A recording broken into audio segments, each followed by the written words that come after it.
もうあそこもいないんだよ。台風終わってからにしようか。ね。よし、分かった。そうしよう。ね。じゃあね。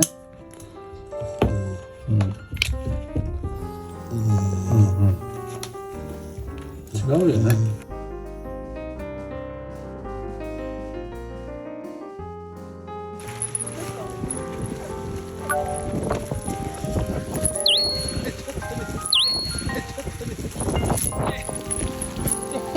そんなに嬉しいのに待ってください。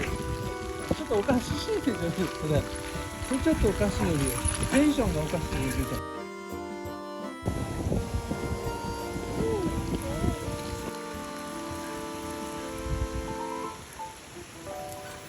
飲まないで。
ピアノ買ったのに、自分で買ったんです。なんか当時は、